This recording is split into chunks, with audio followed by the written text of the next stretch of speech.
Las dictaduras anulan las elecciones. Igualito ahora plantean anular las elecciones.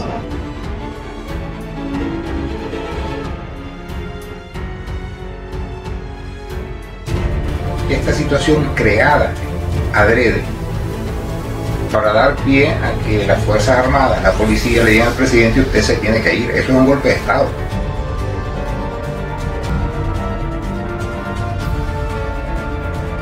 Pero obviamente quien quiere aceptar un juego democrático acepta que la OEA realice la inspección de las elecciones, acepta una intervención de buenos oficios de terceros, no se niega absolutamente a cualquier forma de arreglo dialogado.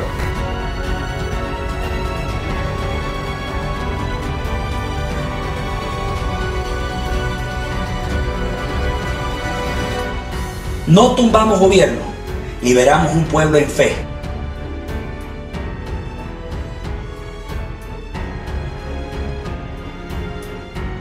Dejen de patear. Querían que renuncie por ellas, por ellos. Creo que ahora mismo hay un problema geopolítico. Creo que la victoria de Alberto Fernández y Cristina Fernández de Kirchner en Argentina ha llevado a Donald Trump a intentar aislar a Argentina en el Cono Sur, y para eso necesitaban que Bolivia no estuviera, ¿no?, colaborando en esa gestión democrática para las mayorías en el continente. Acaba de salir Lula de la cárcel, que también fue otra de las medidas que intentó Estados Unidos, sacar a Lula de juego, y la victoria de López Obrador en México también ha roto el equilibrio. Por lo tanto, Estados Unidos está recurriendo a los mecanismos tradicionales, que son los golpes de Estado. Muy buenas tardes, queridos hermanos, hermanas.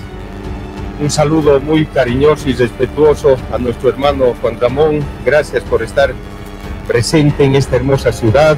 Los importantes y decisivos en el departamento de Chuquisaca, queremos presentarles este libro que resume una óptica importantísima para la historia del país. Muy buenas tardes.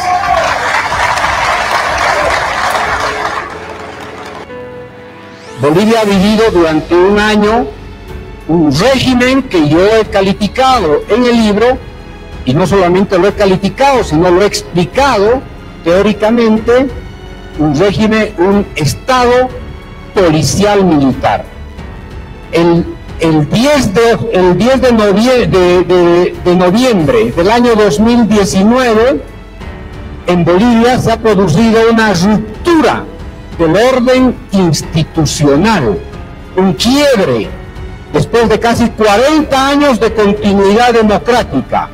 Se ha derrumbado prácticamente la arquitectura institucional, se ha aplastado la soberanía popular que fue encarnada en el voto de los ciudadanos el año 2015. Esa soberanía popular prácticamente fue derribada.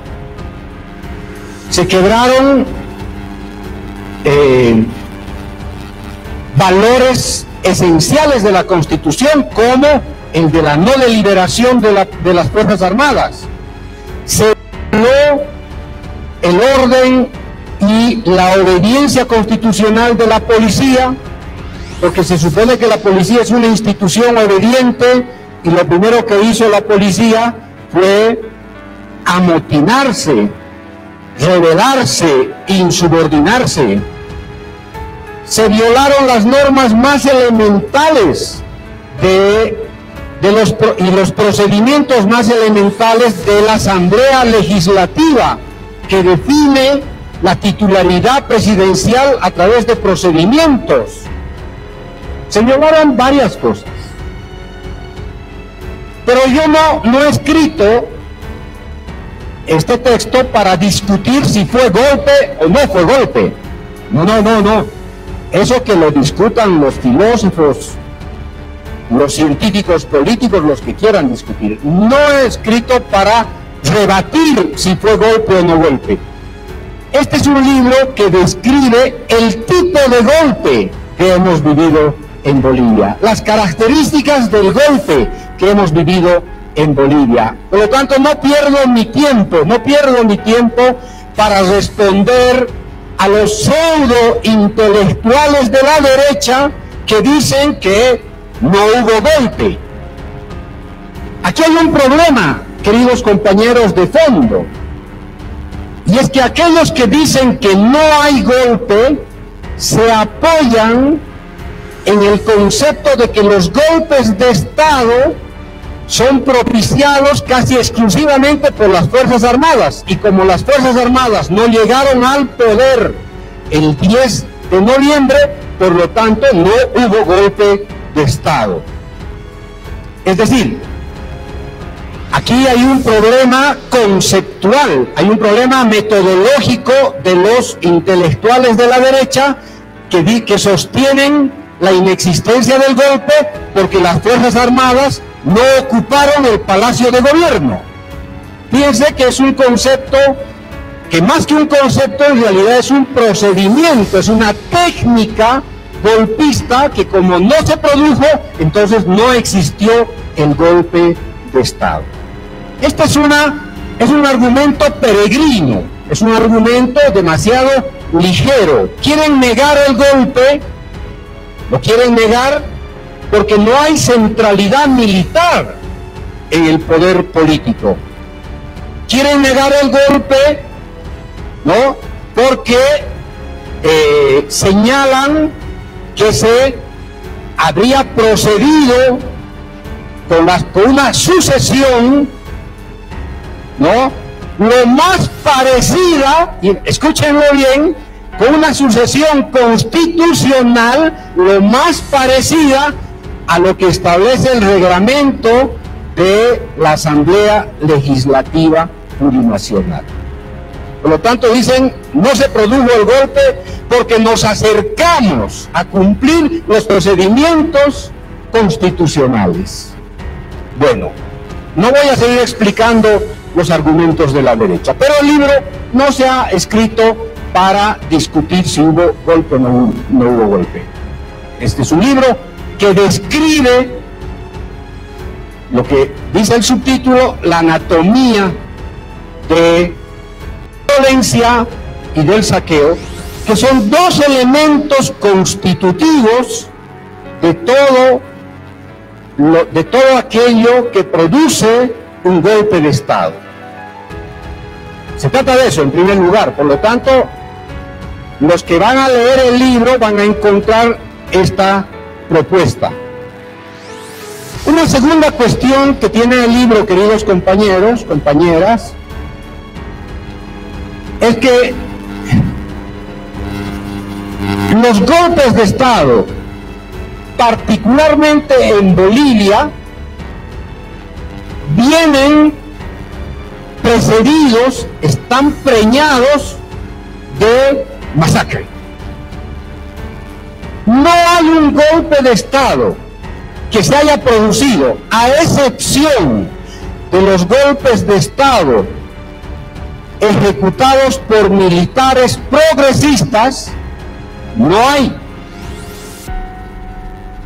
Insisto, golpe de Estado que no esté preñado de una masacre. Y les voy a recordar, el golpe de Estado de 1964, que lo ejecutó René Barrientos Ortuño, que fue vicepresidente de Víctor Paz Estenssoro, vicepresidente constitucional, ese golpe de Estado se produjo una masacre. Durante los días del golpe y a lo largo del gobierno de Barrientos. Les recuerdo la masacre de 1965 en Las Minas y la masacre de 1967 en San Juan.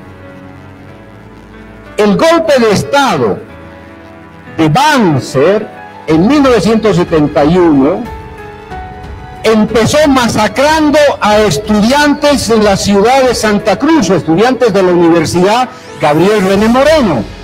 y terminó en la masacre de estudiantes universitarios de la UNSA en la Icacota, en la ciudad de La Paz.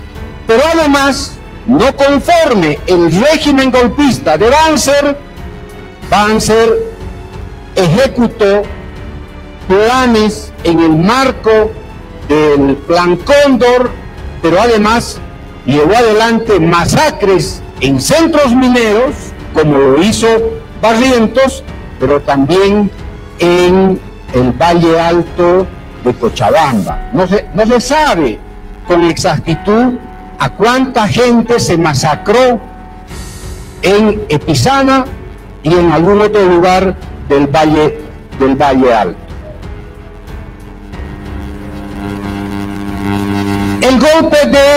El golpe del 79 con Natuch Buch en Bolivia. Ese golpe también produjo una sangría espantosa en la ciudad de La Paz y posteriormente seguramente en algunos otros departamentos a menor escala. Y el golpe de García Mesa del 17 de julio de 1980 no fue distinto, también estuvo acompañado de una masacre. ¿Qué es lo que, por lo tanto, asemeja el golpe de Estado del 10 de noviembre del año 2019? La masacre de Sencata, la masacre de Huayllani, ¿no es cierto? La masacre de Sacaba. Por lo tanto, es familiar a los golpes de Estado las masacres. Es más o menos como, yo diría casi como una ley de hierro. No hay golpe de Estado conservador que no produzca golpes de Estado. La otra característica de los golpes de Estado de signo conservador es que los golpes de Estado conlleva un proyecto político de sustitución o de relevo de naturaleza conservadora. El golpe de Estado de Barrientos contra Paz Estenssoro finalmente terminó acelerando el proceso de privatización, de enajenación de los hidrocarburos y de la minería. Lo que Paz Estenssoro había iniciado nacionalizando la minería de Xochitl, Patiño y Aramayo, lo que hizo Barrientos fue privatizar esa minería nacionalizada.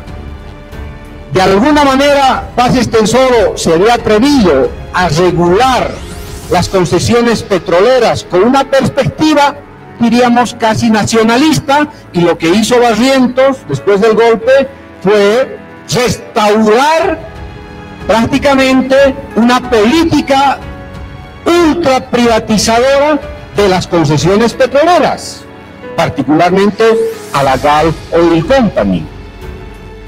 Lo mismo ocurrió con Banzer. El golpe de Banzer lo que hizo fue cambiar la dirección de la política que estaba ejecutando el general Juan José Torres, que era una política nacionalista, pero que además encarnaba un proyecto de democracia popular.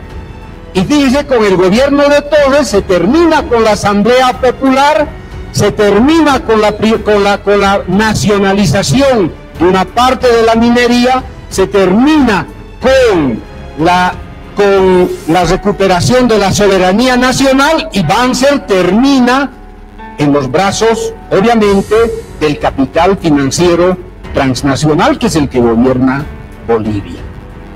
Lo mismo ocurrió el 10 de noviembre. El 10 de noviembre se intentó revertir el proceso de cambio de 14 años para retornar a un régimen neoliberal. ¿Lo lograron o no? Por supuesto que no lo lograron o lo hicieron a medias. Pero ¿cuál era el objetivo del golpe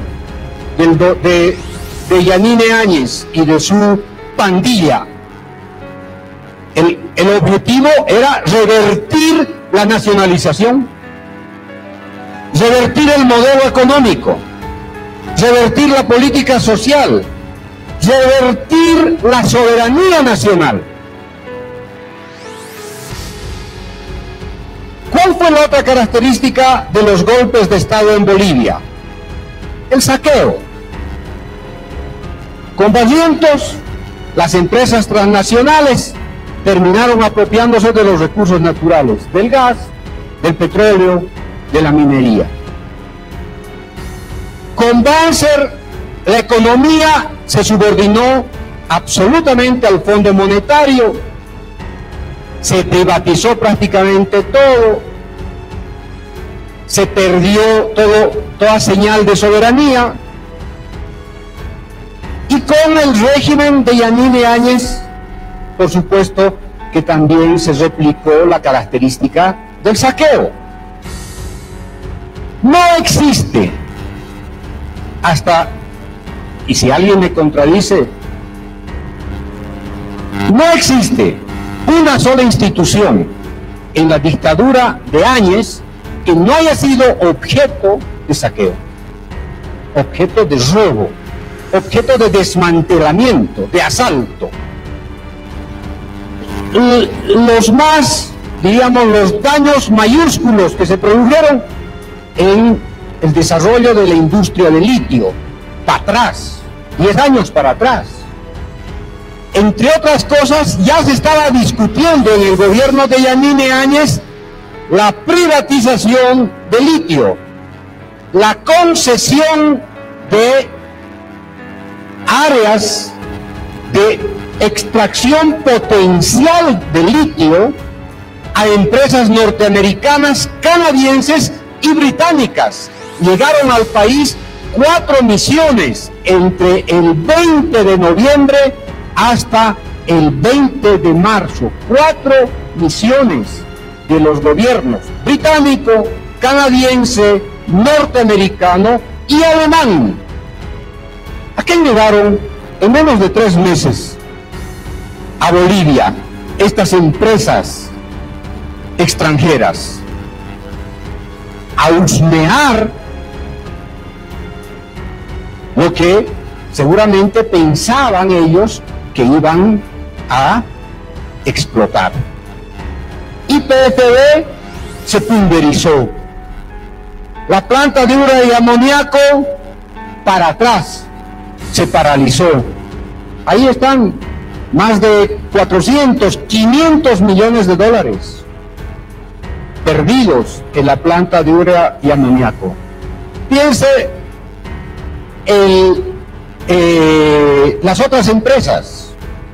Entel, en menos de un mes en Entel ya se estaba desmantelando la pobre empresa, entregando áreas, ¿no es cierto?, a la competencia, a Tigo y a Viva. BOA, perdiendo el control de rutas estratégicas para que Amazonas, Ecojet y otras empresas ocupen esas áreas estratégicas. Es decir, la característica, por lo tanto, de los golpes de Estado es la reversión de procesos progresistas o nacionalistas. Y eso ocurrió con el golpe de Yanine Áñez. Ahora bien, queridos compañeros, tenemos que diferenciar, tenemos que tener la posibilidad de diferenciar acerca de qué golpes estamos hablando, qué tipo de golpe es el golpe del 2019 en Bolivia. Y creo que es importante para los jóvenes, especialmente para los jóvenes, que puedan diferenciar sobre la naturaleza de los golpes. No todos los golpes de Estado del siglo XX son idénticos en América Latina. ni todos los golpes de la segunda mitad del siglo XX en la región, ni los del siglo XXI. Es importante identificar esos golpes. ¿De dónde vienen los golpes? ¿A qué obedecen los golpes? ¿Dónde se construyen los proyectos golpistas? Estas son las preguntas de fondo, que es la que plantea de alguna manera el libro, ¿no? ¿A qué familia de golpe corresponde el golpe en Bolivia del año 2019? Entonces, queridos compañeros, para no confundirnos, estamos hablando de los golpes de Estado del siglo XXI, que se llama, digamos que está en el marco de la familia del neogolpismo.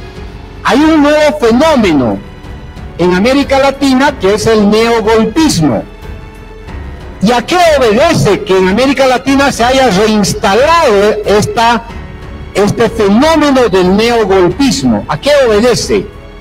¿A qué responde el neogolpismo? Voy a tratar de responder estas dos preguntas. Primero,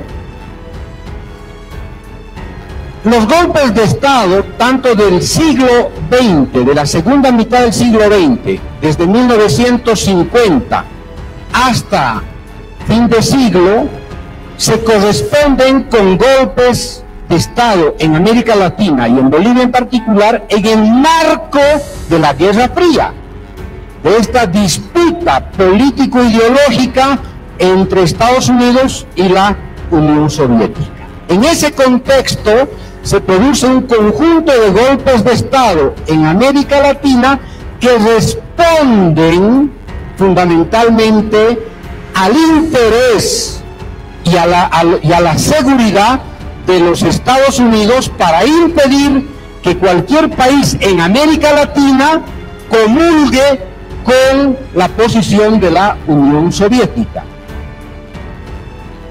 Cualquier intento, por lo tanto, cualquier intento en América Latina después de la Segunda Guerra Mundial, y particularmente desde el gobierno del presidente Harry Truman, 1947, se declara la guerra al comunismo.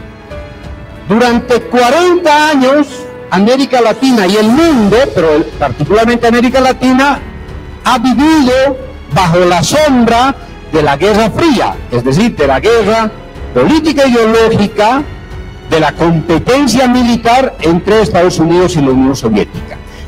Una disputa política e ideológica entre estas dos grandes potencias. En ese contexto se producen golpes de Estado en América Latina que tienen el objetivo de impedir que los países se alineen a la órbita soviética.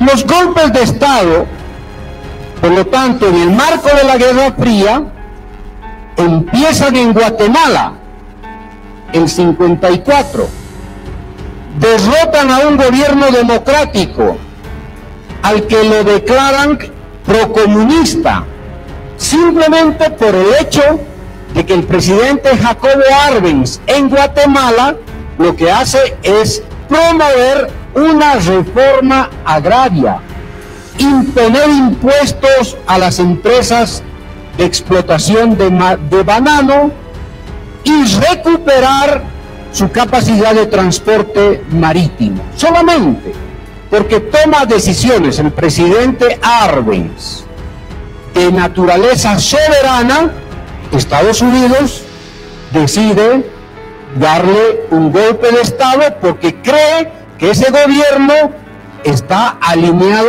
a la Unión Soviética. En 1965, Estados Unidos invade República Dominicana porque el gobierno de la República Dominicana era un gobierno de signo popular, democrático popular, y cree Estados Unidos, porque es democrático y popular, había que hacer desaparecer al gobierno y lo que hace es invadir República Dominicana.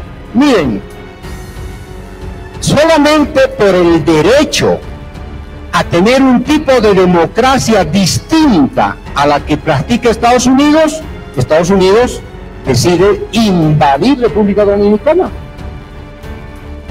El golpe de Estado del 64 en Bolivia, el 64 en el Brasil contra el presidente João Goulart, el golpe de Estado del 73 en Chile contra el presidente Allende, el golpe de Estado en la Argentina promovido por el régimen de Videla, ¿no es cierto?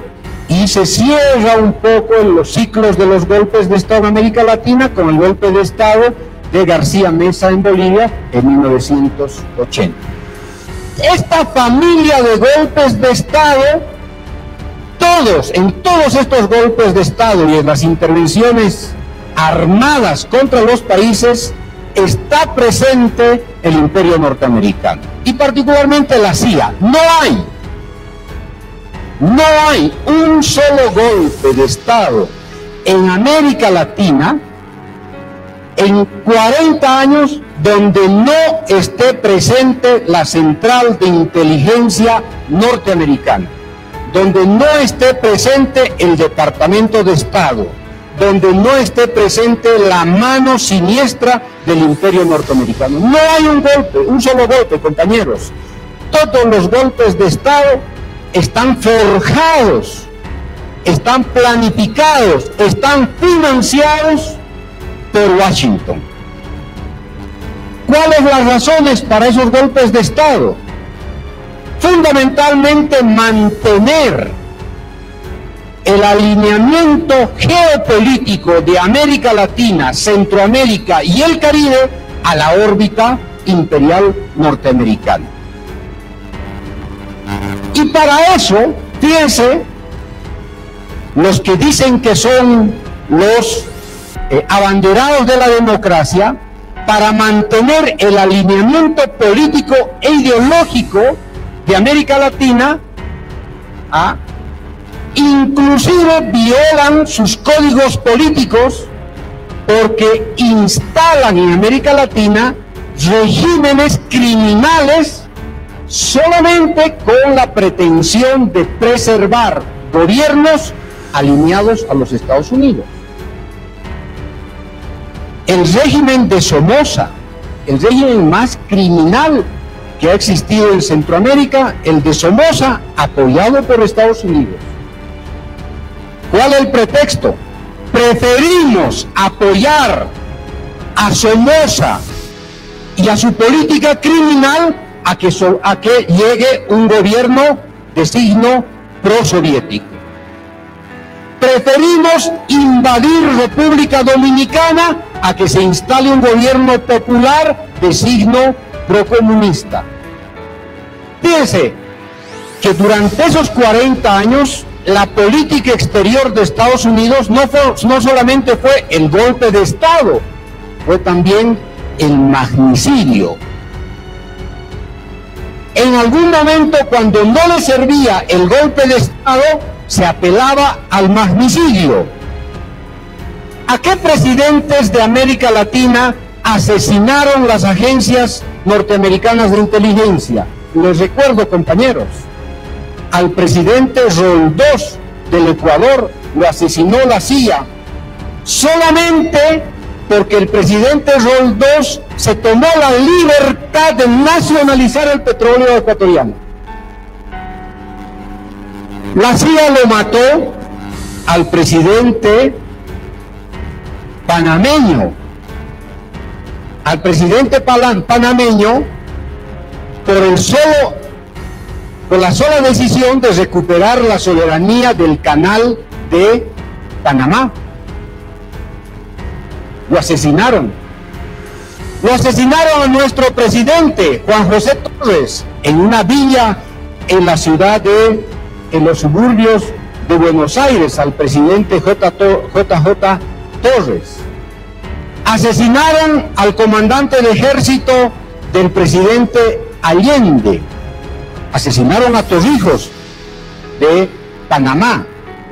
Es decir, el magnicidio fue una fórmula que acompañó el golpe de Estado con el objeto de mantener el dominio y la supremacía política, militar, económica de América Latina al servicio del imperio norteamericano. Es la característica de los golpes de Estado de la segunda mitad del siglo XX.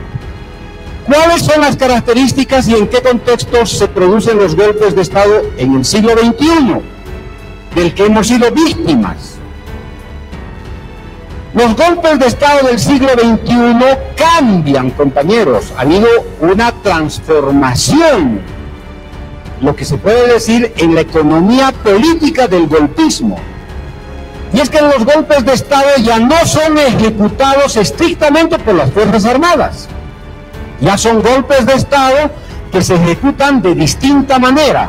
Por ejemplo, un golpe de Estado que se produce contra el presidente Chávez en 2002 en Venezuela, a través de la articulación de empresarios y militares que tratan de terminar con la vida de Chávez. No lo logran, es un golpe frustrado, 2002. Pero ya no están solamente las Fuerzas Armadas, como en el siglo XX, ahora están los empresarios, pero también están los medios de comunicación, compañeros, y también la Iglesia Católica, para tratar de destruir la revolución bolivariana en Venezuela. El golpe de Estado que se produjo contra el presidente Zelaya el año 2009 es un golpe de Estado que se origina, fíjense cómo cambian los golpes de Estado, se origina en el Tribunal Supremo de Justicia, pasa el complot al Congreso y lo ejecutan las Fuerzas Armadas, con la bendición obviamente de los medios de comunicación social, que le atribuyen al presidente Zelaya su apego al socialismo del siglo XXI, pero además le atribuyen que Zelaya iba a nacionalizar la base militar norteamericana de Sotocano. No se olviden que Honduras prácticamente es una base militar norteamericana y el presidente Zelaya se había propuesto llevar adelante un referéndum para que el pueblo decida si Honduras debía continuar siendo una colonia militar norteamericana. Y antes del referéndum lo que se produce es un golpe de Estado. Lo mismo ocurrió en 2008 contra Evo Morales. Recuerden el golpe cívico prefectural, que es un golpe que se produce a partir de la articulación entre las prefecturas, ¿no es cierto?, los comités cívicos, con el silencio de la Iglesia, pero todo organizado por la mano siniestra de Philip Goldberg, el embajador norteamericano. Un golpe frustrado por la capacidad de movilización y la potencia plebeya que impidió que prosperara el golpe. Recuerdan el 2008. El golpe de Estado contra el presidente Correa en el Ecuador se produjo con la participación de la policía, que secuestra al presidente Correa, lo lleva a un cuartel policial y están a punto de asesinarlo. Lo salva una operación militar. ¿Cuál era el objetivo del golpe de Estado contra Correa? Restaurar el control de la base militar que tenía en Estados Unidos en Galápagos, porque el presidente Correa, con la nueva constitución, había recuperado el control de esa isla, expulsando a los norteamericanos de esa base militar. Los norteamericanos no le perdonaron a Correa y por lo tanto impulsaron un golpe militar para recuperar la base militar de Galápagos. No conforme con eso, trabajaron políticamente con el presidente Lenín Moreno para que Lenín Moreno posteriormente lo traicionara a Correa y luego Lenín Moreno entregara prácticamente el Ecuador a las transnacionales, fundamentalmente energéticas. Lo mismo ocurrió con el presidente Lugo, lo mismo ocurrió con la presidenta Dilma. Pero estos nuevos golpes de Estado, compañeros, en estos nuevos golpes de Estado, fíjense, ya no aparecen las Fuerzas Armadas, aparecen de manera más, diríamos, secundaria. Ya no hay esta gravitación militar en los golpes de Estado. ¿Qué actores entonces sustituyen a las Fuerzas Armadas en los nuevos golpes de Estado? Fundamentalmente entidades que se llaman de la sociedad civil, ONGs, comités cívicos, fundaciones que reciben financiamiento extranjero para trabajar alineados políticamente a proyectos conservadores. ¿Qué otros actores, podríamos decir, intervienen en los nuevos golpes de Estado? Otros actores que tienen un peso fundamental en la sociedad, las iglesias. Si no solamente la Iglesia Católica, sino también las otras iglesias. ¿Recuerdan ustedes que el golpe de Yanine Áñez se hizo al amparo de la Biblia, con el pretexto de que Dios estaba retornando al palacio de gobierno, ¿no es cierto? Y que por lo tanto el Evo Morales era un ateo, era un comunista, y el gobierno del MAS era un gobierno, ¿no es cierto?, que no compartía las, podemos decir, las palabras sagradas de Dios. Que los masistas éramos por definición unos comunistas. Y entonces había que legitimar el golpe de Estado llevando la Biblia bajo el brazo. Pero lo mismo hizo Arce Gómez el año 1980. Utilizó la Biblia para amenazar a los comunistas que creían que iban a llevar adelante un proyecto, ¿no es cierto?, antigolpista. Fíjense la emergencia, por lo tanto, de la religión, de la Biblia, de la Iglesia en los nuevos golpes de Estado. Estén advertidos de eso. Pero aquí hay otro actor que es un actor central en los nuevos golpes de Estado. ¿Cuál es el actor central? Los medios de comunicación. Pero hay que saber distinguir medios de comunicación unos de otros, compañeros, para no satanizar a los medios de comunicación. Me refiero a los medios de comunicación hegemónicos, es decir, aquellos medios que dependen centralmente del capital privado y que está vinculado a intereses políticos y que obedecen consignas fundamentalmente, o por lo menos obedecen a los imperativos económicos del capital transnacional.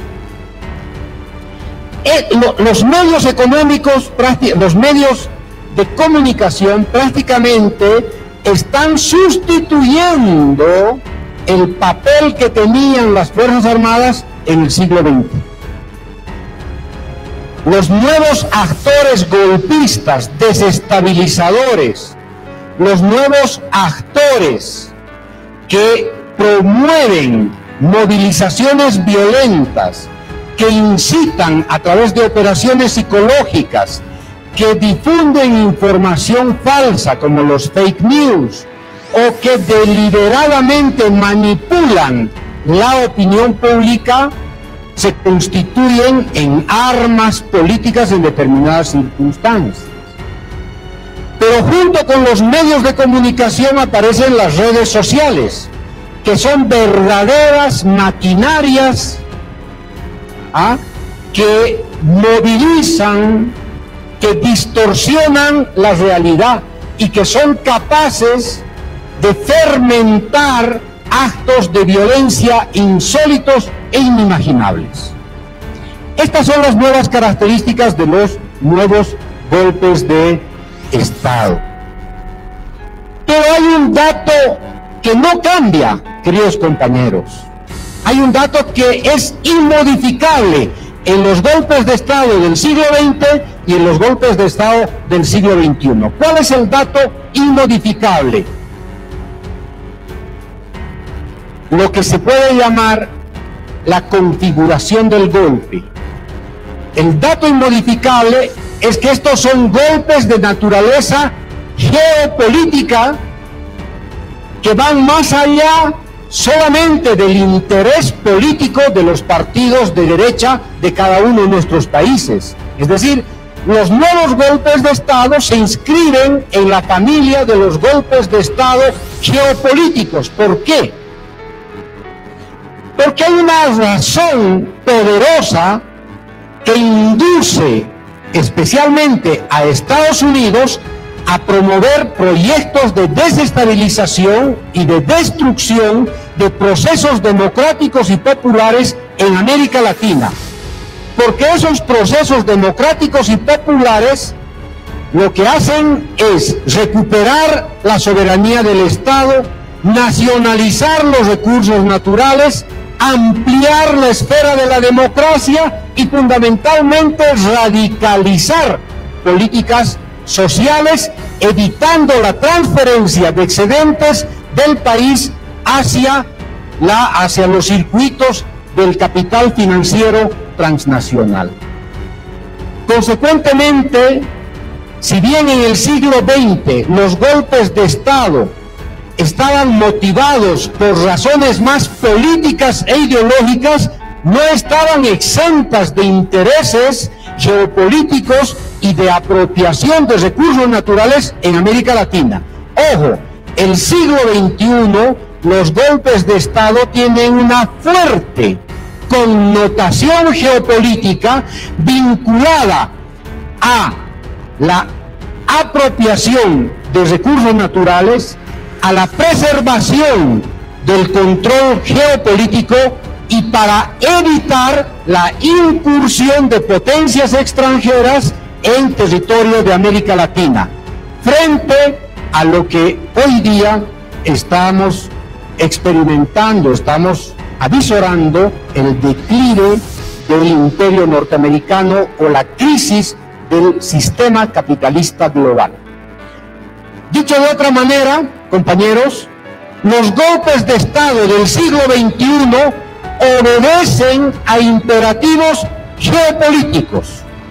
Es decir, son golpes de Estado para evitar que actores internacionales como la China, Rusia, Irán y otras potencias extrahemisféricas aterricen en América Latina y le limiten la hegemonía política, económica, financiera a los Estados Unidos.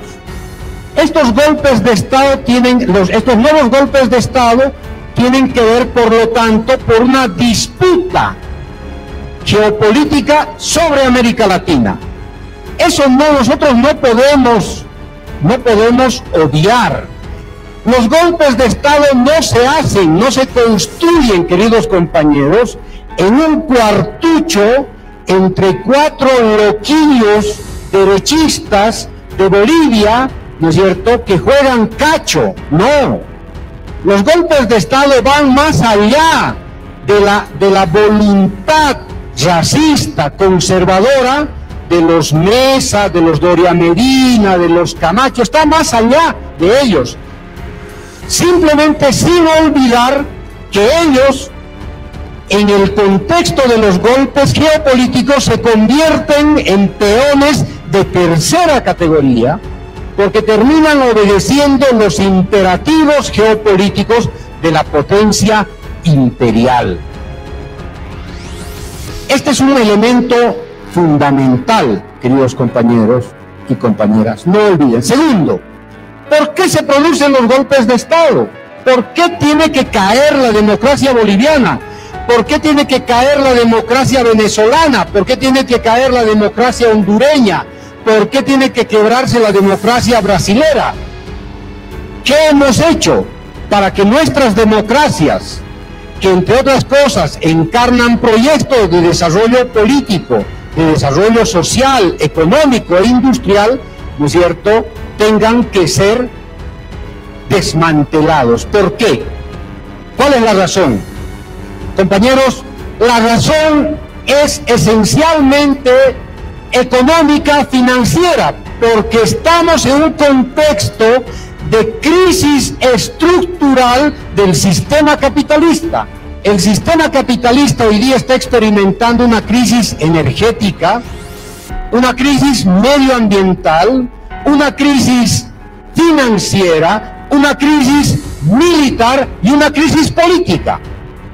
En este contexto de crisis multidimensional, al sistema capitalista solo le queda el camino, compañeros, de lo que se llama el capitalismo de guerra. Es decir, la única vía para que pueda subsistir el capitalismo es que se retroalimente del conflicto internacional, de la guerra, de la ocupación, del saqueo de otras naciones que tienen recursos naturales. Por lo tanto, en esta crisis del sistema capitalista global, por una parte, se pretende resolver la crisis por la vía de la guerra. Les recuerdo, invasión a Afganistán, invasión a Irak, invasión a Yemen, invasión a Libia, invasión a Siria, etcétera, etcétera. Por un lado, el capitalismo quiere resolver sus conflictos por la vía de la guerra en el Medio Oriente, en el norte de África y en América Latina. Una manera de resolver la crisis del capitalismo es la vía del golpe de Estado. Las dos vías convergen porque se extrae petróleo, gas y minerales del Medio Oriente, y en América Latina se extrae el excedente financiero de la deuda externa, se extrae el excedente energético de Colombia, se pretende del Ecuador o de Bolivia o de Venezuela. Entonces, hoy día esta crisis multidimensional del capitalismo, compañeros, y eso es para que comprendamos bien que los golpes de Estado, insisto, no solamente están siendo impulsados por fuerzas políticas conservadoras, sino que están vinculados a proyectos de reconstitución del sistema capitalista. Por lo tanto, los golpes de Estado son factores de ajuste económico-financiero del gran capital. Tercero, ¿en qué contexto se están desarrollando estos golpes, compañeros? Y entiéndanlo bien. Se realizan en un contexto, compañeros, de repliegue estratégico de la maquinaria militar de Occidente. Dicho de otra manera, si bien hace 20 años el sistema capitalista había decidido llevar adelante guerras a lo largo y a lo ancho del mundo, las guerras hoy día en Medio Oriente hoy día resultan un remedio peor que la enfermedad. Y entonces Estados Unidos y Occidente, es decir, Estados Unidos más la OTAN, más los países de la Unión Europea, resulta que están siendo derrotados en Medio Oriente y en el norte de África, y por lo tanto necesitan replegarse para no seguir drenando más recursos económicos de sus pueblos. ¿Dónde se traslada el conflicto? Hacia América Latina. Compañeros, América Latina, de aquí para adelante, se va a convertir en una región de alto nivel de conflictividad transfronteriza, Colombia-Venezuela, de conflictividad social por el fenómeno de la migración, Centroamérica hacia el norte, de conflictividad por recursos naturales, Venezuela, Guyana, por el Esequibo, de gran conflictividad, fíjense, por fronteras marítimas, Argentina, Chile. Es decir, las guerras que están perdiendo Estados Unidos en Medio Oriente se trasladan hacia América Latina en una clave distinta de conflictividad. Y por lo tanto los gringos están obligados prácticamente a instalar gobiernos neoliberales, gobiernos ultraconservadores en América Latina para facilitar la superación de su crisis por la vía de la transferencia de nuestros excedentes, de nuestros recursos naturales. Si alguien cree que América Latina será un continente de paz, de estabilidad y de democracia en los próximos 30 años, está absolutamente equivocado. Nuestra región se va a convertir en un polvorín. Nuestra región ahora está viviendo prácticamente sobre la región hay una disputa geopolítica entre la China, Rusia, Irán, obviamente frente a Estados Unidos y la Unión Europea. Ahora bien, fíjense que las cosas no están aisladas. La pregunta es, ¿por qué se involucró la Unión Europea en el golpe de Estado del 10 de octubre del año 2019? ¿Qué razón había para que los europeos tuvieran que participar en el golpe de Estado que fue promovido por los Estados Unidos? Compañeros, la crisis de los Estados Unidos no solamente es una crisis económica, es una crisis política. El peso que tenía Estados Unidos hace 30 años, la hegemonía que tenía hace 30 años, el prestigio que tenía hace 30 años, se está disolviendo.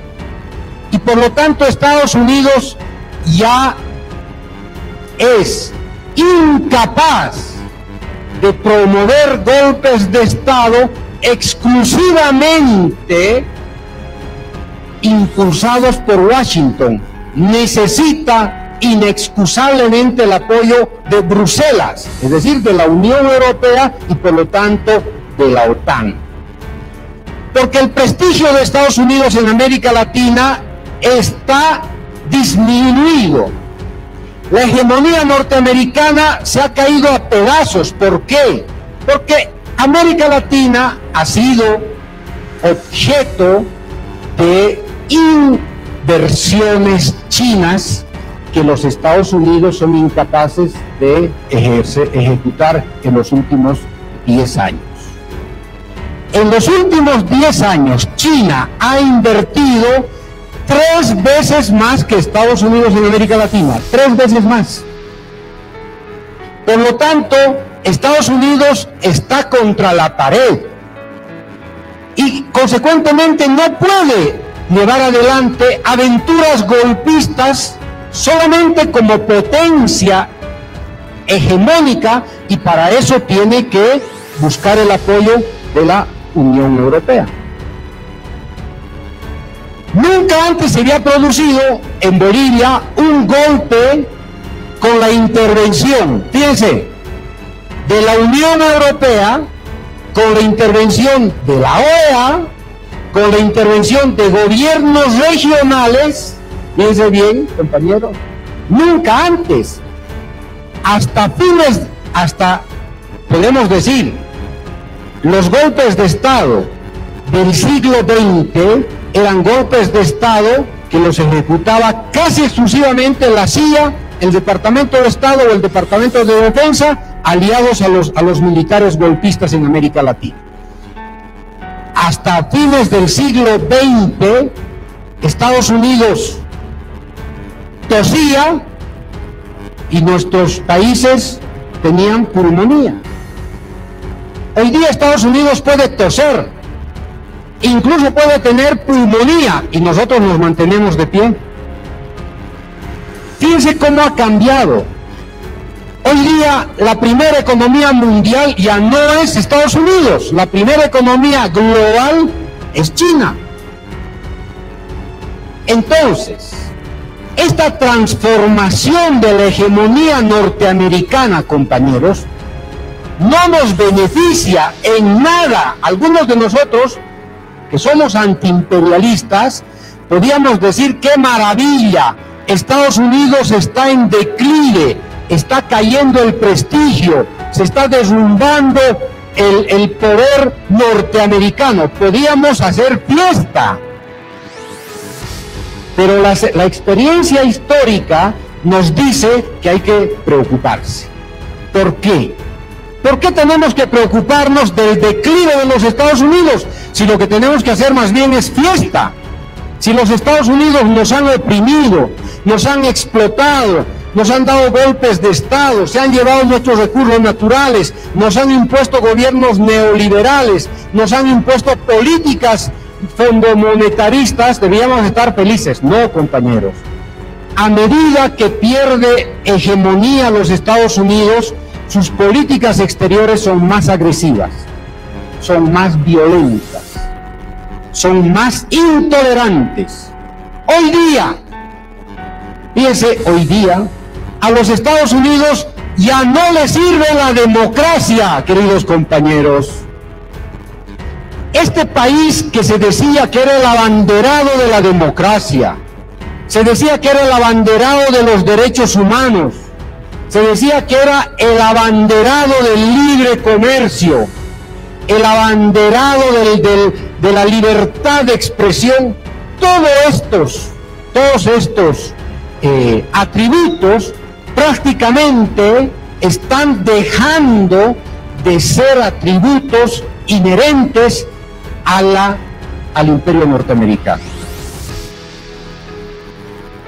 Es decir, la democracia, cuando ya no le sirve al imperio norteamericano, compañeros, cuando ya la democracia ya no le sirve, se deshace de ella. Y les voy a recordar, a Estados Unidos no le importó que Somoza masacrara al pueblo nicaragüense, al pueblo campesino. No le importó. ¿Qué le importaba a Estados Unidos?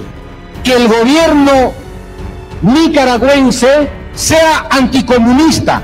Sí, pero ese gobierno no es democrático. No importa que no sea democrático. Lo importante es que no se alinee al comunismo.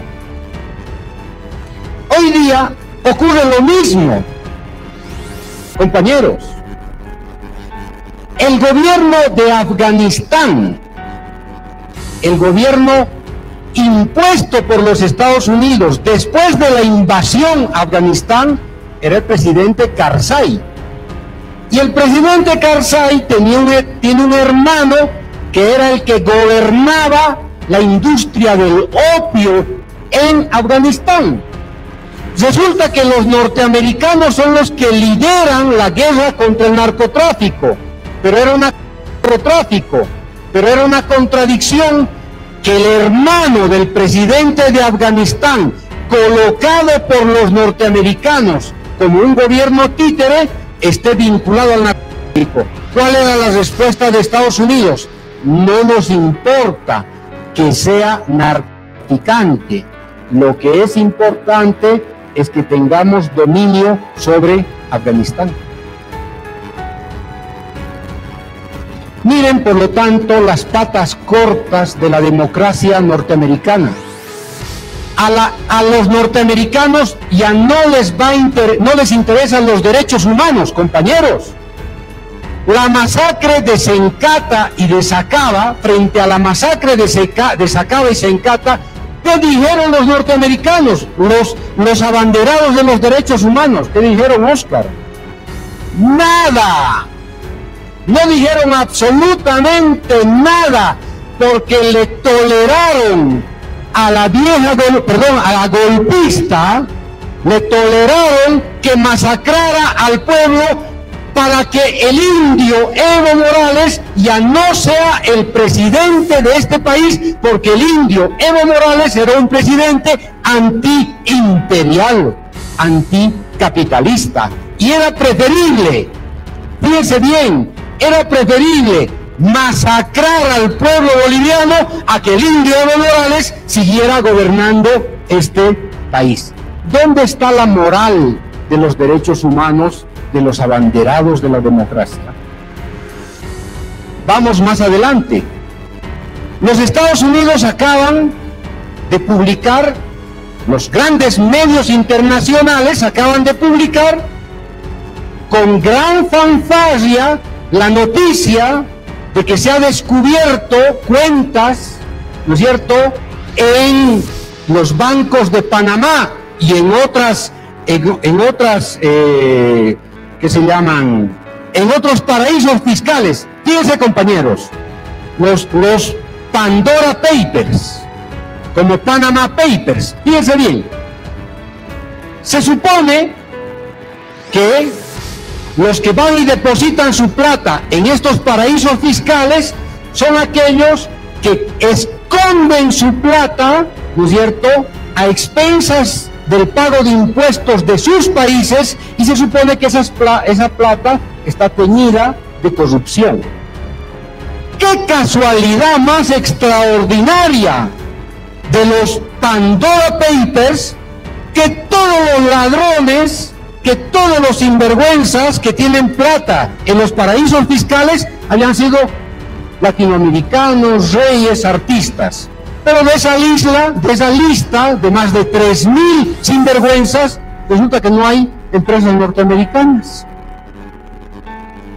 ¡Qué impresionante! Oigan, los norteamericanos nacen y mueren impolutos. Los norteamericanos nacen y mueren vírgenes frente a la corrupción. Resulta que las empresas más corruptas de la historia de la humanidad son empresas norteamericanas vinculadas a la industria de las armas. ¿Quién ha ganado millones y millones y millones de dólares a costa de la destrucción de Afganistán, de Irán, de Irak, de Libia? ¿Quiénes ganaron? Las empresas del entorno del gobierno de George Bush, de su ministro de Defensa, de su secretaria de Estado, de Dick Cheney.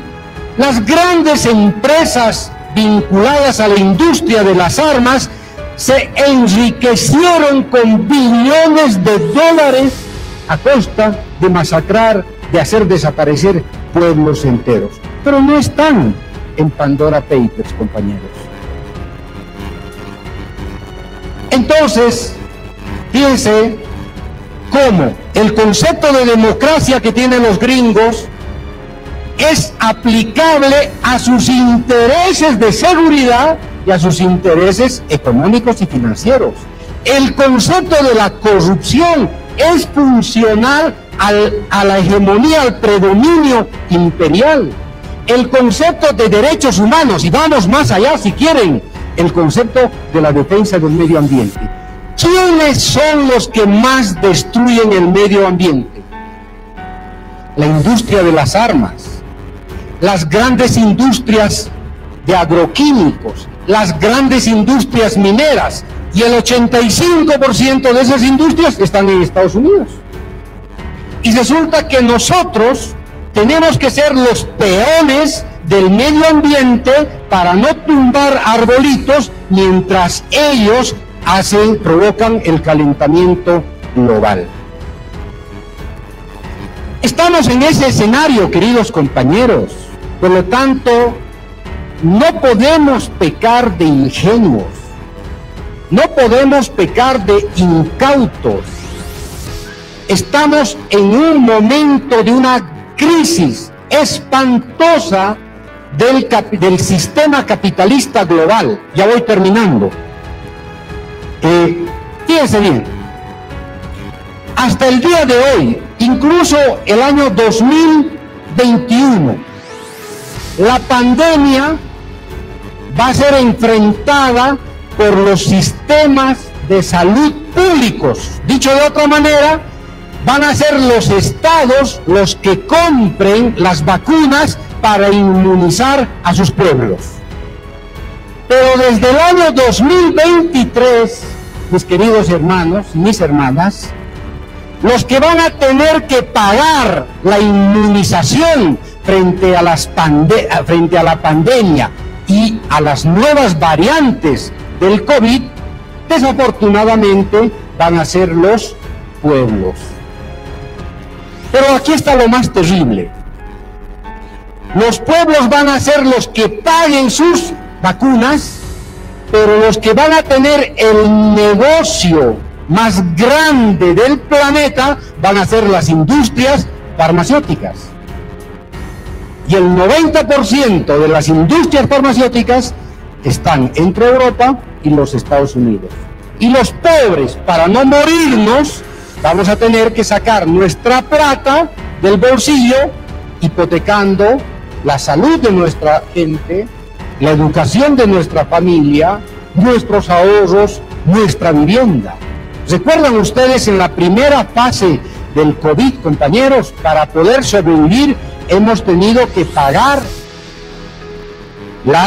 el tratamiento a un precio insólito. La gente que iba a las clínicas tenía que pagar 50.000, 80.000, 100.000 bolivianos para salvarse, porque no teníamos un sistema de salud, ¿no es cierto?, para la contingencia. Lo que le va a ocurrir a la humanidad a partir del 2023 es que va a enfrentarse a nuevas variantes de pandemia con el costo económico que pase por nuestros pueblos. Por lo tanto, compañeros, compañeras, en este contexto de gran crisis del sistema capitalista, la pandemia se va a convertir, fíjense, en un arma de guerra. Y esto va a enfrentar a las sociedades con sus gobiernos. Va a enfrentar a los pueblos con sus democracias. Esto va a generar un conflicto de dimensiones insospechadas. Imagínense ustedes el África. Hoy día, solamente en el África, menos del 15% han sido vacunados contra el COVID. Menos del 15%. Los países del norte, más del 60% de los países del norte ya están inmunizados.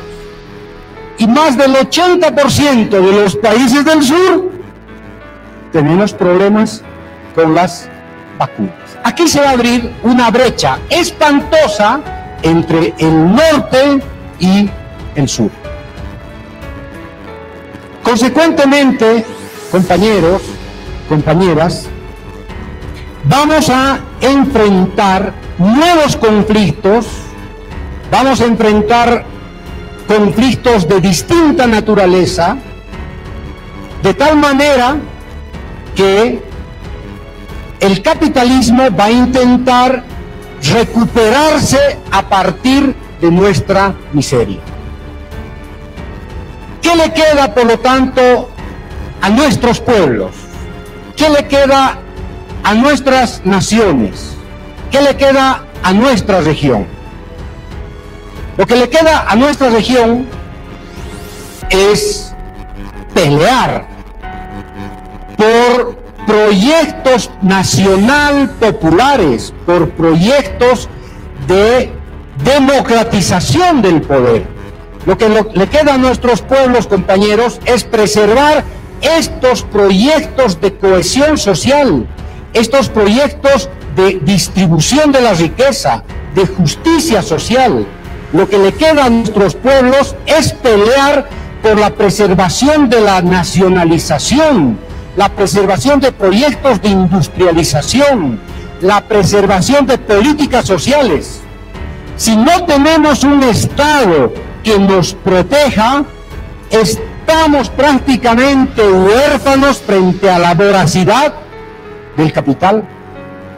Si no tenemos un proyecto como este que estamos sosteniendo los bolivianos, compañeros, vamos a terminar como los chilenos, hipotecados hasta nuestra quinta generación, bajo el modelo del neoliberalismo rapaz, bajo el modelo del neoliberalismo de rapiña. Y es hacia ese lugar donde nos quiere conducir el imperio en América Latina. Simplemente para finalizar, queridos compañeros, compañeras, debemos estar advertidos acerca de los cambios que se están produciendo en la esfera política. Tenemos que tener conciencia que en América Latina y en el mundo lo que está ocurriendo es la emergencia de fuerzas fascistas, que es la expresión última de la crisis profunda del sistema capitalista. El sistema capitalista trata de reordenar la economía por la vía de la violencia, y el modelo, por lo tanto, de violencia estatal, de exclusión, de racismo, es el fascismo. El fascismo es la herramienta por excelencia de un capitalismo en crisis. Hoy día, los europeos que decían que eran las democracias más antiguas del mundo, hoy día están viviendo frente a la emergencia de fuerzas fascistas. Vox, sin ir lejos, Vox es una fuerza fascista que está disfrazada del partido ultraliberal en Alemania, en España, de Le Pen en Francia. Vean cómo el fascismo está resucitando en la vieja Europa. Vean el fascismo en los Estados Unidos. Si alguien cree que el presidente Trump está políticamente muerto, quiero darle la mala noticia de que Trump está más vivo que nunca, porque el fascismo se ha enraizado en la sociedad norteamericana, y hemos visto en enero de este año el asalto al Capitolio por fuerzas fascistas. Si eso hubiera ocurrido en Bolivia, si los masistas hubiéramos atacado la Asamblea Legislativa Plurinacional, seguramente nos iban a decir que éramos unos salvajes, que éramos unos gorilas, que éramos, ¿qué más? Que éramos, ¿qué? ¿Qué nos dicen? Salvajes, gorilas, ¿qué más nos dicen? Malparidos, malnacidos, ¿sí? Pero ojo, fíjense, compañeros, las fuerzas fascistas que asaltaron el Capitolio en los Estados Unidos eran una fuerza democrática del presidente Trump.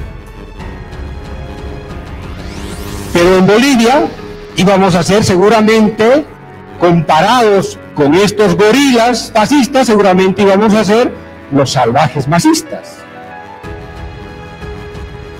Hay un resurgimiento del fascismo, compañeros, no solamente en Europa, no solamente en Estados Unidos, en nuestras narices está desarrollándose, está prosperando el fascismo en el Brasil. El presidente Bolsonaro ha sido un promotor para que la gente no se vacune, para que la gente no use barbijos, para que la gente desafíe el contagio. ¿Y cuántas muertes, cuántos brasileros han muerto? 600.000 brasileros, producto de la irresponsabilidad de un fascista, de un misógino, de un racista, que desprecia a sus pueblos indígenas, que promueve el incendio de la Amazonía, ¿no es cierto?, y que conduce al cementerio a más de 500.000 de brasileros. Los brasileros, con la riqueza que tienen, podrían haber inclusive creado vacunas brasileras, compañeros. La tecnología y la ciencia brasilera es respetable en la comunidad científica, pero a Bolsonaro no le dio la gana de financiar el desarrollo de vacunas brasileras. Ahí está el fascismo, a la vuelta de la esquina. A la vuelta de la esquina está el fascismo de Macri, que nos envía armas, que nos envía munición, que nos envía gases para alimentar la furia racista de la dictadora Yanine Áñez a 24 horas del golpe. Ahí está el fascismo de Piñera, un truán que esconde los negocios de la familia, ¿no es cierto?, ahora descubiertos en Pandora Papers, y que habla de democracia, involucrado en el golpe contra el compañero Evo Morales. No esconden su racismo, no esconden su odio, no esconden el desprecio a este país que estaba cambiando, ¿no es cierto?, profundamente en su estructura económica, política, social y cultural. Ahí está el fascismo dulce en el Perú, con la hija de Fujimori, una delincuente confesa, apoyada por otro fascista, Mario Vargas Llosa, el Nobel de Literatura, un Nobel de Literatura convertido en un fascista moderno, apoyando la candidatura de una criminal sentenciada por la justicia peruana. Y el fascismo en Bolivia, compañeros, ahí está.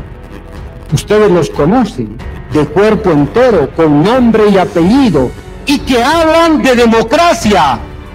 Nos quieren arrebatar la bandera de la democracia, compañeros y compañeras. Nos quieren arrebatar la bandera de los derechos humanos. Nos quieren arrebatar la bandera del medio ambiente. Los agroindustriales que están destruyendo la Chiquitanía hablan de medio ambiente. Camacho y sus peones al servicio del imperio hablan de democracia cuando celebraban la masacre de nuestros compañeros.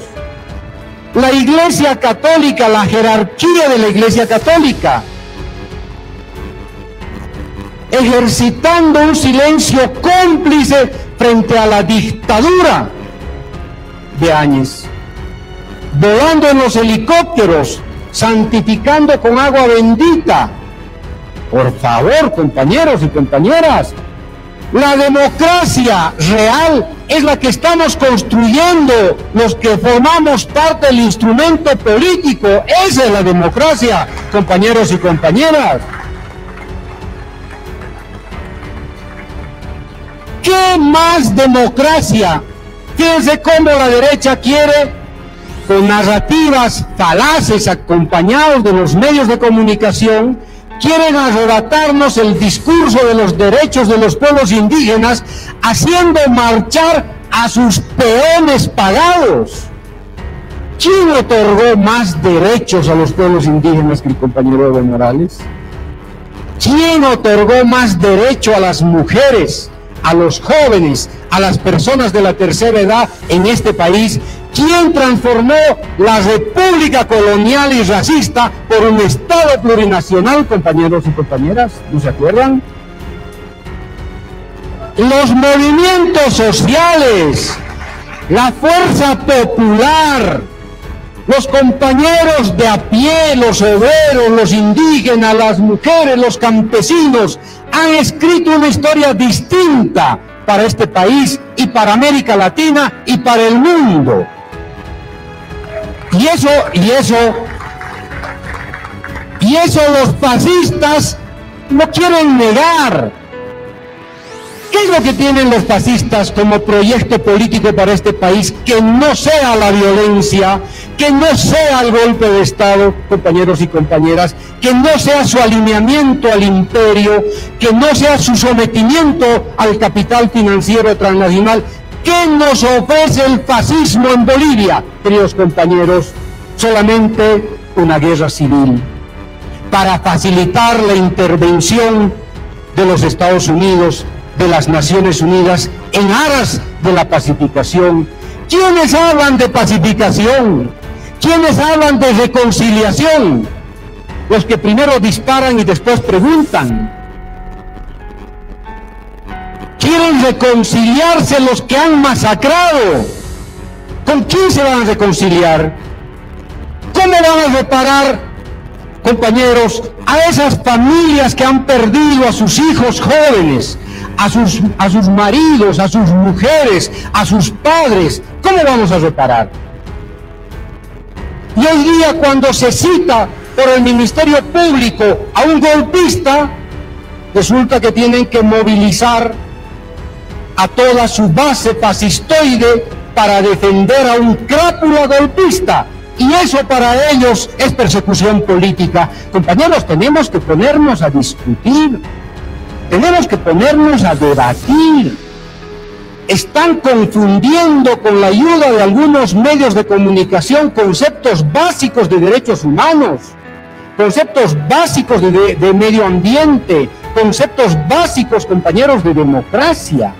Nos quieren arrebatar el contenido de estos proyectos que le ha costado al pueblo boliviano sangre, sudor, lágrimas, muerte, compañeros y compañeras. Y esa es la reflexión del libro. Es una reflexión desnuda, directa, sin vueltas, porque o tenemos democracia o tenemos fascismo.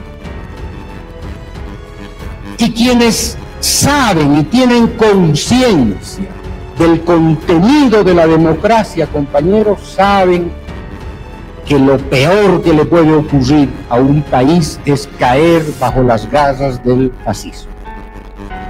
Ya nos ha enseñado Hitler, nos ha enseñado Francisco Franco, nos están enseñando aquí estos presidentes periféricos, vasallos del imperialismo, y por lo tanto es importante que los jóvenes, las organizaciones, los dirigentes tengan que discutir, tengan que formarse políticamente, ideológicamente.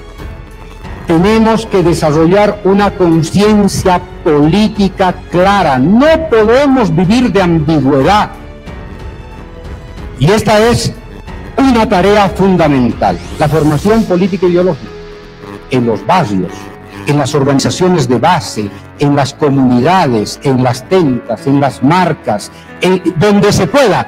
Compañeros, este no es un proyecto, la defensa de la democracia no es solamente algo que le beneficie al MAS, es un proyecto de construcción nacional democrática. Incluso vamos a hacer que hasta los derechosos se beneficien de nuestra democracia, como lo están haciendo el día de hoy. Este es un proyecto nacional, compañeros, no es solamente exclusivo del MAS o de las organizaciones sociales. Segunda cosa, tenemos que fortalecer a las organizaciones sociales, compañeros. Es hora de que exista mayor transparencia y legitimidad en los dirigentes sociales. Hay un peligro, y el peligro es que los dirigentes sociales no reflejen la voluntad de sus bases, que las bases estén divorciadas de sus dirigentes, y eso de verdad es un riesgo. Nos puede ocurrir lo que le ha ocurrido al país en 2019, el divorcio entre la dirigencia y las bases. Mientras algunos dirigentes están aspirando a los cargos, a las pegas, a la burocracia, las bases están trabajando militantemente, preservando este patrimonio democrático. Tenemos que tener conciencia, compañeros, de eso.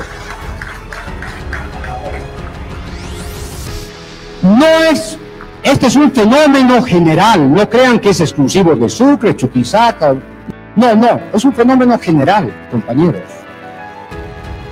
Esto del divorcio entre los dirigentes y las bases, precisamente por el fenómeno de la comunicación, de la enajenación mediática. Y por lo tanto hay que preservar que nuestros dirigentes sean un ejemplo, nuestros dirigentes sean la vanguardia, estén ocupando la trinchera y no se acurruquen detrás de un escritorio, estén en el territorio, estén en la vanguardia, estén peleando, defendiendo este proceso. Y lo último, queridos compañeros, compañeras, es que no hay democracia que tenga posibilidades de permanecer de pie si no se la defiende en las calles. No hay. Compañeros, si alguno me explica, si alguno me convence que hay alguna manera de mantener de pie la democracia sin pelear, le doy mi cabeza por un botón. No existe. Ni en la historia de Bolivia, ni en América Latina, ni en el mundo. La democracia es el campo de la lucha, del combate, de la disputa heroica de unos que quieren ampliar derechos frente a otros que quieren monopolizar privilegios. Esa lucha, compañeros, se la da en las calles. Esa lucha se la da en las comunidades. No se gana la democracia por decreto, hermanos y hermanas. Nadie nos cede un derecho por voluntad propia. Tenemos que arrancarle derechos al Estado solamente con el Evo. Solamente en 14 años hemos visto que nuestros derechos han prosperado desde el Estado hacia la sociedad, pero es una excepción, no es la norma, hermanos y hermanas. La norma, históricamente, desde Tupac Katari hasta hoy, es que los pobres, los excluidos, los marginados, le arrancan cada pedacito de sus derechos sociales, económicos o políticos al poder. Al poder hay que arrancarle todos los derechos posibles, compañeros, y eso solamente se logra doblándole el brazo al poder. En estos 14 años no hemos tenido que doblarle el poder, no hemos tenido que doblarle el brazo al poder, porque hemos sido gobierno, compañeros y compañeras, y nosotros mismos nos hemos otorgado un conjunto de derechos. Pero es una excepción, hermanas, hermanos, es una excepción. Y lo que tenemos que convertir es esta excepción en un proyecto de largo plazo para que sigamos conquistando derechos en función del poder, porque somos poder. Ahora somos poder. En un año de la dictadura, en un año, compañeros, casi perdemos nuestros derechos, nuestra vida y el Estado plurinacional. En menos de un año. Imaginen si la derecha llega al poder durante 5 años. ¿Qué va a quedar de nuestros derechos? No va a haber piedad, compañeros, como dice la compañera, no va a haber compasión, porque la derecha está acumulando sed de venganza. Ya los hemos visto en su rostro desnudo de odio, de racismo, de desprecio que se ha expresado en la furia de los fusiles de las Fuerzas Armadas y de la policía. Entonces, mis hermanos y mis hermanas, nuestra tarea histórica es dejar a las próximas generaciones un Estado plurinacional más fuerte, más inclusivo, más popular, más indígena, más campesino, más boliviano. Yo le decía a nuestro alcalde, a Quique, que tenemos desde Sucre, desde Chuquisaca, una tremenda responsabilidad histórica los próximos 5 años en el marco del Bicentenario. Y Chuquisaca tiene un papel extraordinariamente protagónico, compañeros, para cumplir el Bicentenario. Nosotros no podemos mirar el Bicentenario como una sucesión de conmemoraciones vacías. No. Tenemos que ver el Bicentenario como la oportunidad histórica, compañeros, para profundizar la raíz del Estado plurinacional, para consolidar este proyecto de justicia social, para derrotar cualquier proyecto neofascista. El Bicentenario tiene que ser la oportunidad para unirnos, para superar nuestras querellas, para vencer nuestras divisiones internas, para mirarnos más como bolivianos, para integrarnos. Tenemos una tarea extraordinaria en el campo cultural. Tienen que asumir, tienen que tomar conciencia de esta oportunidad. No se cumple 200 años a la vuelta de la esquina. Y ustedes, desde Sucre, desde Chuquisaca, tienen una responsabilidad para cambiar la historia del país los próximos años. Depende de cada uno de ustedes, depende de nuestro municipio, depende de nuestra gobernación, para que desde aquí se impulse, no celebraciones vacías, no homenajes huecos a héroes inexistentes. Tenemos que recuperar la verdadera historia del papel de los pueblos indígenas en la independencia nacional, que están escondidos, que están empolvados, que están en el polvo del Archivo Nacional de Sucre. Tenemos que recuperar a nuestros héroes verdaderos, compañeros, de la independencia de Bolivia. Esa es nuestra gran tarea. Suscríbete a mi canal para recibir más videos.